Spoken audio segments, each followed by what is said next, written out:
আন্তর্জাতিক সীমান্ত আইন ভেঙে ভারতীয় সীমান্তরক্ষী বাহিনী বিএসএফ সীমান্তের শূন্যরেখা বরাবর কাঁটাতারের বেড়া নির্মাণের চেষ্টা করেছে।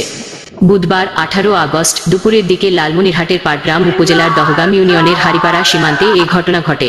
তবে গ্রামবাসী ও বিজিবির বাধায় কাঁটাতারের বেড়া নির্মাণ কাজ বন্ধ রেখেছে বিএসএফ। বিজিবি ও স্থানীয় সূত্রে জানা যায়, বেলা 11টার দিকে নিজেদের ভূখণ্ডের বাইরে এসে হারিপাড়া সীমান্তের 8 নম্বর আন্তর্জাতিক পিলারের 23 থেকে 26 নম্বর সাব পিলার অংশে zero line no man's land বরাবর আকস্মিকভাবে কাঁটাতারের বেড়া নির্মাণে কাজ শুরু করে বিএসএফ। বিষয়টি নজরে এলে বিজিবির বাধা দেয়।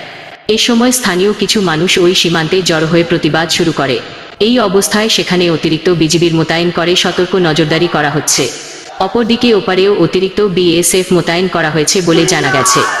প্রত্যক্ষদর্শীরা জানান, হঠাৎ করে সীমান্তের জিরো লাইন বরাবর ভারতীয় শ্রমিকরা গর্ত করে লোহার পিলার বসিয়ে কাঁটাতারের বেড়া তৈরি শুরু করেন।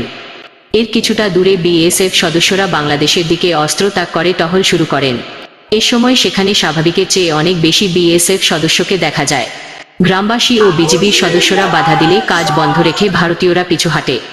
কাঁটাতারের বেড়া নির্মাণ কাজ বন্ধ রয়েছে জানিয়ে রংপুর 51 বিজিবির ব্যাটালিয়নের অধিনায়ক লেফটেন্যান্ট কর্নেল সেলিম আল দিন জানান, তীব্র প্রতিবাদ জানিয়ে বিজিবির বাধা দেওয়ার পর সন্ধ্যা 6:30টায় ওই সীমান্তে বিজিবির বিএসএফের ব্যাটালিয়ন পর্যায়ে পতাকা বৈঠকেও নির্মাণ কাজ বন্ধ রাখার কথা বলা হয়েছে।